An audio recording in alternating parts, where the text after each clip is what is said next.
Un réel plaisir nous anime tout chaque jour de pouvoir vous accompagner de partout. Vous êtes amis téléspectateurs de Bomoko Média Télévision. Bonjour et bienvenue à ce nouveau numéro de votre magazine État de la Nation où nous recevons pour vous Monsieur Manish Ndembo Ekofo. Il est entrepreneur, personnalité politique et au cadre du mouvement des démocrates congolais MDCO en sigle partie chère de Monsieur Gabriel Mokia, à qui je dis bonjour. Bonjour Madame Estine, le meilleur vœu à vous. Meilleurs vœux. Plein succès à Bomoko Télévision Merci beaucoup. et à tous vos collègues et aux patrons de cette chaîne. Merci beaucoup, Monsieur Manish. C'est pour la première fois de participer à cette émission État de la Nation. Déjà, je me reposais une petite question de curiosité. Quelles sont vos impressions? Eh bien, en venant, j'ai vu l'organisation et certains plateaux de télévision quand on arrive. Ça laisse à désirer. J'ai vu l'organisation, surtout j'ai vu le respect de l'heure à votre niveau. Et c'est ça qui m'a beaucoup plu. Donc, en gros, vous êtes organisé. Merci beaucoup. Alors, avec vous, on va devoir discuter sur votre carrière politique, mais aussi on va parler des élections en République démocratique du Congo. Mais avant tout, les informations du jour. RDC, le gouvernement instruit les services de sécurité sur la situation dans l'Est de la République démocratique du Congo, appelle la population au calme. CISAC réintègre son interdiction à tous les médias de diffuser les messages en rapport avec la campagne électorale. Situation sécuritaire à l'Est de la République démocratique du Congo. AM23 Boussa, Nyamwisi, Tomaluaka et Corneille Nanga vont exposer dans un symposium de la paix sur les thèmes comprendre l'agression dont est victime la partie est de la République démocratique du Congo. Enjeux et plan des sorties. Nord Kivu, malgré son retrait de Nyamilima, le AM23 renforce ses positions à Kibumba. Sécurité, tension entre Kigali et Kinshasa au menu d'un appel téléphonique entre Biken et Lorenzo. Société, Kwamutu, plus de 90 déplacés quittent Bandundu pour regagner leur village. RDC prolonger la durée de l'enrôlement ne va pas impacter sur le calendrier si la CENI prend en compte les différentes soulèvements. C'est 5 ans. Voici l'essentiel de l'actualité du jour. J'avais déjà présenté mon invité du jour. Alors, Monsieur Manish Ndembo, sans plus tarder, nous voulons d'abord savoir qui est Manish Ndembo. Eh bien, merci. Manish Ndembo, c'est un Congolais. C'est un Congolais de père et de mère, comme on dit ici. Ok. C'est un acteur politique, mais aussi entrepreneur. C'est un jeune parmi les autres jeunes. Je suis en train d'évoluer aujourd'hui dans le parti politique du président Gabriel Mokia, qui était d'ailleurs mes voeux. C'était un vœu le plus ardent en tout cas, d'être à côté de ces messieurs. Aujourd'hui, je suis à côté de ce monsieur. Je suis en train d'œuvrer en tant que cadre politique de son parti. Ça c'est bien. Alors, qu'est-ce qui vous a poussé, premièrement, avant d'aller plus loin, qu'est-ce qui vous a poussé à embrasser la politique? Eh bien, la politique, comme j'aime dire souvent, pour moi, la politique, c'est une passion. Pour moi, la politique, c'est une passion. Je n'ai pas embrassé la politique premièrement pour venir chercher l'argent, non. Depuis mon jeune âge, j'ai toujours pensé à faire quelque chose de grand. J'ai vraiment, dans cette pensée-là, j'avais beaucoup orienté mon vouloir dans la politique.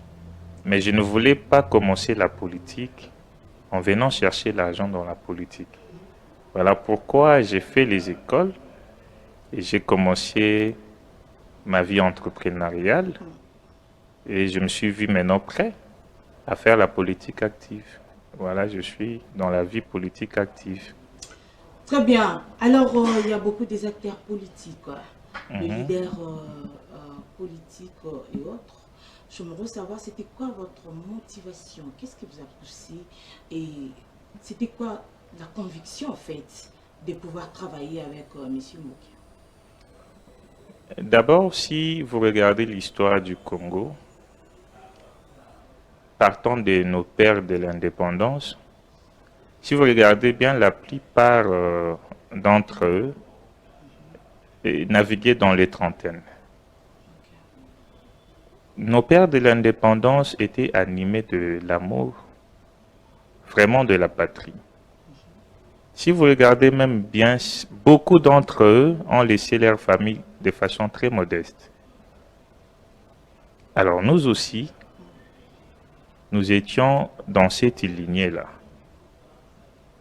Personnellement, moi, je voulais un peu me ressembler à eux. Donc, à 30 ans, vous avez quelqu'un comme Maurice Polo, qui était déjà général, premier ministre, dans les trentaines déjà.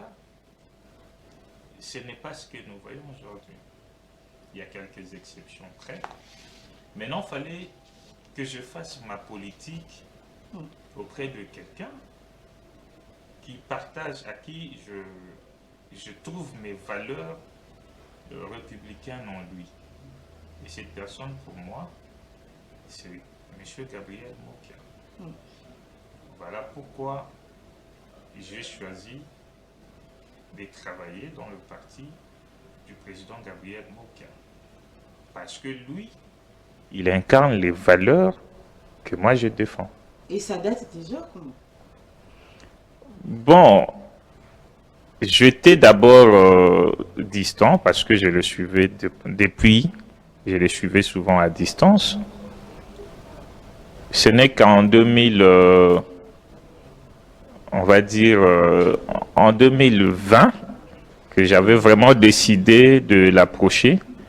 Mais cette décision était seulement effective en 2022. En 2022. Donc, on dirait que vous avez fait quelques mois. Pour ne pas dire un an déjà, c'est quelques mois. Non, j'ai quelques mois. Quelques mois. Alors, dans quelques mois, déjà, vous êtes président de l'interfédéral, c'est ça? Oui, je suis président fédéral de la FUNA, membre d'honneur du parti. Président fédéral de la FUNA, est-ce que vous méritez vraiment cette place, ces postes, d'être à la tête? Pensez-vous que vous méritez dans quelques mois seulement? Mais tout à l'heure, je viens de dire nos pères de l'indépendance, en quelques mois ou en quelques années, ont gouverné le pays. On pouvait les poser aussi la question, est-ce qu'ils le méritaient? Je pense que je le mérite. Parce que si le président Mokia a porté son choix sur moi, parce qu'il a trouvé humblement. En 2022. Donc, on dirait que vous avez fait quelques mois. Pour ne pas dire un an déjà, c'est quelques mois. Non, j'ai quelques mois. Quelques mois. Alors, dans quelques mois, déjà, vous êtes président de l'interfédéral, c'est ça? Oui, je suis président fédéral de la FUNA, membre d'honneur du parti. Président fédéral de la FUNA, est-ce que vous méritez vraiment cette place, ces postes, d'être à la tête? Pensez-vous que vous méritez dans quelques mois seulement? Mais tout à l'heure, je viens de dire nos pères de l'indépendance, en quelques mois ou en quelques années, ont géré, ont gouverné le pays. On pouvait les poser aussi la question, est-ce qu'ils le méritaient? Je pense que je le mérite. Parce que si le président Moki a porté son choix sur moi, parce qu'il a trouvé humblement que je méritais. Très bien. Alors, président Manish Ndembo, j'aimerais savoir, vous êtes président fédéral de la FUNA. Quelles sont déjà vos différentes réalisations déjà faites à FUNA depuis que vous êtes... Et puis, depuis que vous êtes président, ça fait combien de mois? Ça fait 6 mois. 6 mois déjà, c'est déjà beaucoup. Et quelles sont déjà vos réalisations à FUNA? Mes réalisations, moi je pense que je vais les parler en termes du parti. Parce que nous les hommes, nous sommes appelés à passer, mais le parti ou les institutions doivent demeurer. Justement. Oui, au niveau du MDECO FUNA, en termes de réalisation du MDECO FUNA, le MDECO FUNA a fait les installations dans les différentes communes. Donc aujourd'hui, le MDECO est implanté dans les différentes communes de la FUNA. Le MDECO a des membres, il a des membres d'honneur, il a des membres sympathisants, il a des membres effectifs. C'est ça notre plus grande réalisation.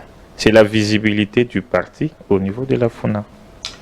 Très bien, président Manish. Alors, j'aimerais savoir, vous avez implanté le parti MDECO déjà. FUNA, c'est pas pour enterrer peut-être d'être candidat en 2023 pour que vous avez fait ça par enterrer parce que vous savez que vous serez peut-être candidat en 2023, vous allez postuler pour avoir plus de voix. Bon, déjà, je suis natif de la FUNA. Alors, je ne vais pas faire le parachutage. En politique, beaucoup de gens font le parachutage. Il est du Maniema, il vient à Kinshasa, il vient postuler à Kinshasa. C'est bien si vraiment vous pensez avoir beaucoup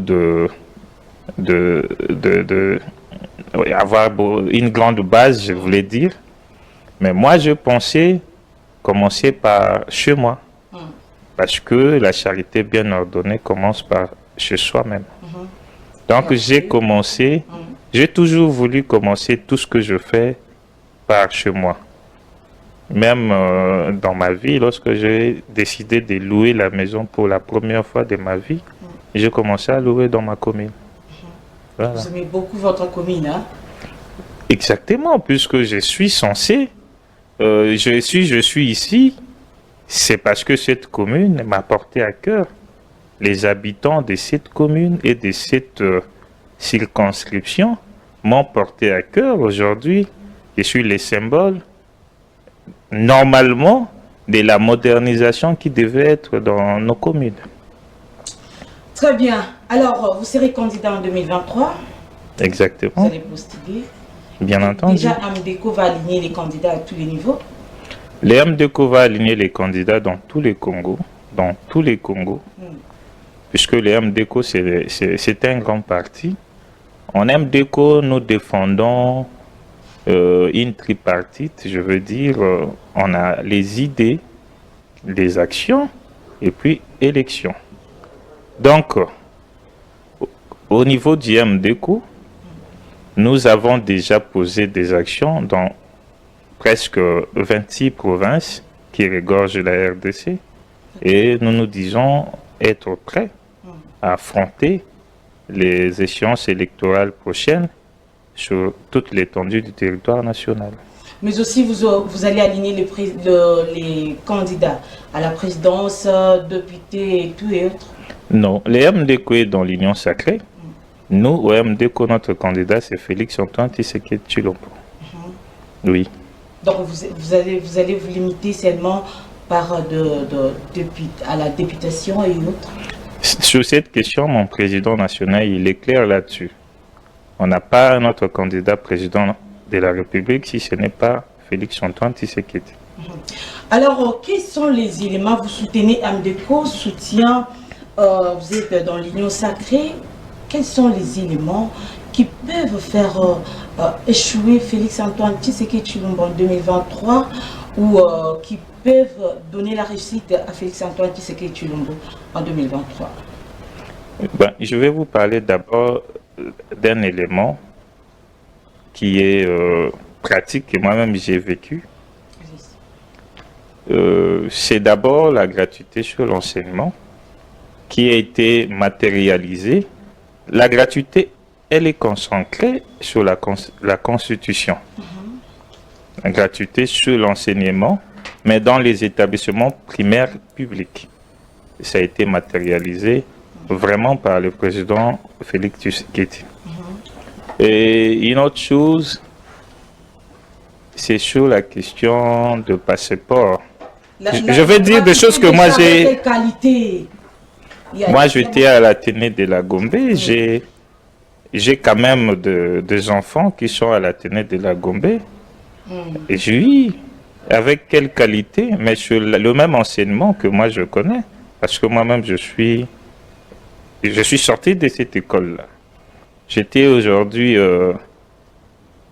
en tout cas, j'étais touché de voir là où nous avons payé beaucoup d'argent, qu'aujourd'hui ça soit gratuit. C'est pas quand même à 100%. C'est pas à 100%, mais... Non, c'est à 100%. Non, c'est pas à 100%. Il y a toujours de frais que les parents payent et tout. C'est pas à 100%. La gratuité, normalement, vous avez un enfant à l'école. Oui. Et vous payez le frais, quelque chose que vous priez là. Je vais poser des questions. Non, mais... C'est mon plateau quand même.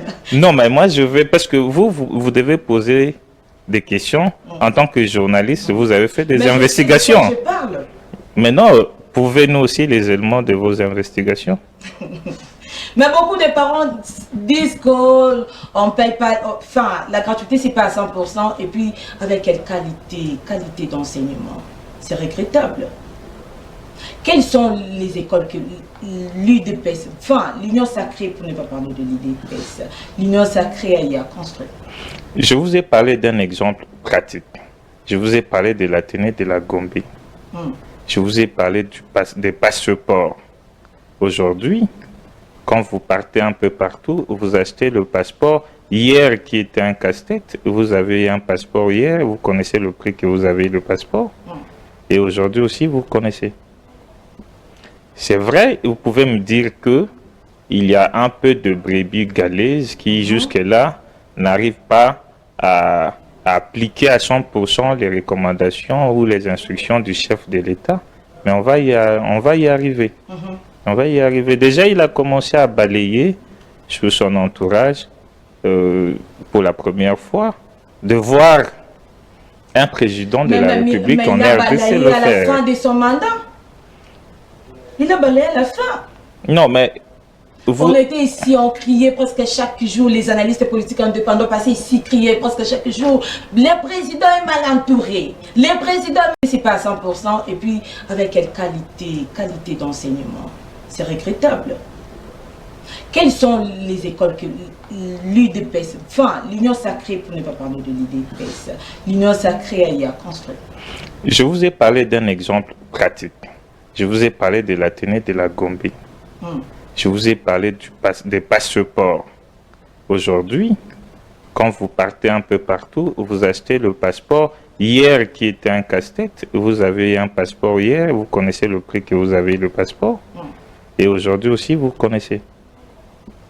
C'est vrai, vous pouvez me dire que il y a un peu de brebis galeuses qui jusque-là n'arrivent pas à appliquer à 100% les recommandations ou les instructions du chef de l'État.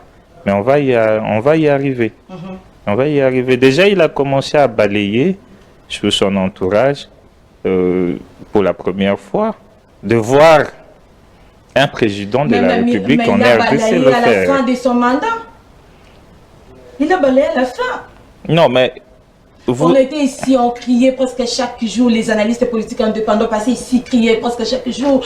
Le président est mal entouré. Le président est mal entouré. Il n'a jamais balayé. Il a attendu la fin de son mandat pour balayer. Est-ce que c'était important? Non, il faut qu'on comprenne certaines choses. Allez-y. quand il a pris les mandats, il était sous une coalition. Il a fini cette coalition. Il a fait une deuxième coalition que moi j'appelle aujourd'hui l'Union sacrée. Certains ont quitté. Vous voyez que en temps normal, il n'a vraiment pas eu le temps. Il a travaillé, on va dire, peut-être 2 ans. Là, c'est la 3e année qu'il est vraiment en train de travailler. Mais si vous comptez les réalisations, si bien qu'il y a encore de failles, mais il y a quand même beaucoup de réalisations, donc, ça il faut le reconnaître. On peut dire aujourd'hui qu'il a 80%. Je ne suis pas dans l'Institut de statistique du Congo, mais vous-même, vous avez la conscience que, au moins à 100%, si je vous demandais de les noter, vous pouvez les noter au moins jusqu'à 65. À 65. Oui. Donc cela veut dire que le président de la République, Félix Antoine Tshisekedi Tshilombo, sera réélu en 2023. Parce qu'il a un bilan à présenter. Bien sûr. Pourquoi pas? Selon vous, les gens de l'Union sacrée? Non, le président Félix Tshisekedi a un bilan. Il a un bilan à présenter au peuple congolais. La levée de l'embargo, c'est son bilan. Aujourd'hui, si nous commençons à dénoncer le Rwanda comme... Non, s'il vous plaît. Allez-y. Vous m'avez posé la question. Aujourd'hui, si nous dénonçons le Rwanda comme agresseur, c'est parce que Félix Tshisekedi aussi a dit que nous étions agressés par le Rwanda. Hier, on ne disait pas, on disait groupes armés, on parlait de groupes armés, mais aujourd'hui, on sait c'est lui qui nous agresse. Par l'entremise de ces groupes armés. Après avoir dénoncé. Non, on a... Presque à la fin de son mandat. Non. Il a dénoncé, oui. Mais après, mais non.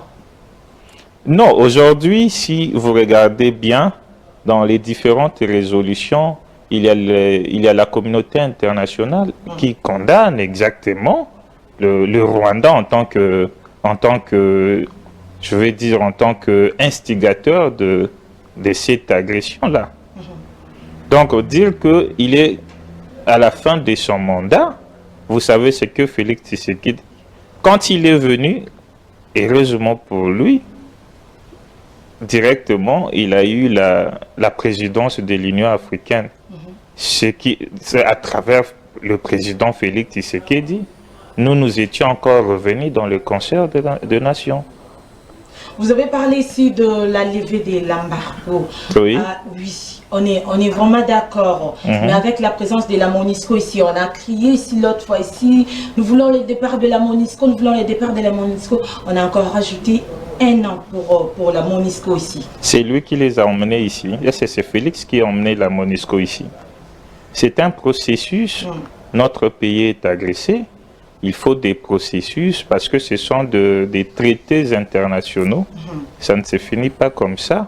Je pense qu'à travers la RDC, à travers le ministère des Affaires étrangères, sont en train de ratifier certains accords, sortir de certains accords que nous avions signés hier au nom de la République.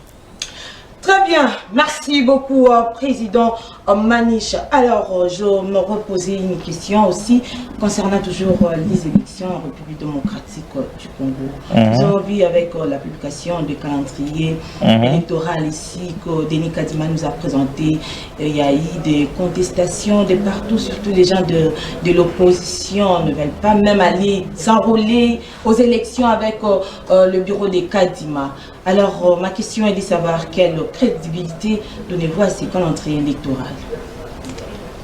Moi, je pense qu'on n'a pas besoin de parler de crédibilité parce que les élections, même si aujourd'hui on décide de mettre un ange à la Commission électorale nationale indépendante, il y aura toujours des contestations. Parmi ces gens-là qu'on a donné les instructions de ne pas se faire enrôler, nous croisons certains qui se font enrôler. En coulisses, peut-être. Alors, président Maniche, en regardant seulement ces calendriers électoraux, vous êtes sûr que la CENI elle-même va respecter ces calendriers? On aura des élections à l'agir en 2023, en décembre 2023, dans les délais constitutionnels. Je vous dis que la responsabilité d'organiser les élections revient à la CENI. Moi, je ne peux pas analyser est-ce que la CENI va respecter les calendriers ou ce que la CENI a publié n'est pas consensuel. C'est à la CENI de nous garantir les élections. Mais sur base des temps, on peut analyser, non? Mais non, la CENI nous a dit sur base des temps, elle est capable d'organiser les élections. Maintenant, nous allons analyser sur quoi? Puisque les élections, nous n'en sommes pas encore là. La CENI nous a présenté un calendrier. Nous attendons voir. La CENI a commencé par l'enrôlement. C'est les débats qu'on devait faire maintenant. Combien ce sont des gens enrôlés? Quels sont déjà le parti ou les leaders de partis politiques qui appellent leurs militants et le cadre d'aller se faire enrôler? C'est un peu ça le débat. Les débats des élections qui auront lieu ou qui n'auront pas lieu, ça c'est la CENI. Merci beaucoup. Alors, pour chiter, je me reposais cette question. Quelle est votre vision politique par rapport à votre cher beau pays, la République démocratique du Congo?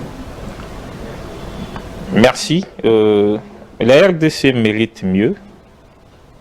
La RDC mérite d'être vraiment dirigée par ses dignes fils. C'est pour cela, dans chaque circonscription, dans chaque coin du pays, il faut exactement qu'il y ait un fils ou une fille de la RDC. Pour ma vision c'est la vision d'un Congo fort, uni et prospère. Tel est le souhait, tel que nous l'avons accouché sous la Constitution de la République. Je ne peux pas avoir une autre vision si ce n'est pas cette vision que tous les fils de la RDC et les filles autour d'une table ont décidé. Ils étaient animés par une vision que celui de voir un Congo uni, indivisible, fort et prospère. C'est ça notre vision. Très bien, merci beaucoup amis téléspectateurs. Je tiens à rappeler que j'avais reçu pour vous Monsieur Manish Ndimbo, Ekofo, entrepreneur, personnalité politique et au cadre du mouvement des démocrates congolais AMDECO, en cycle parti cher à Gabriel Mokia. Alors, Monsieur Manish, vous allez regarder votre caméra. Quel est votre message? Quel est le message avez-vous pour la population congolaise? Merci, chers compatriotes,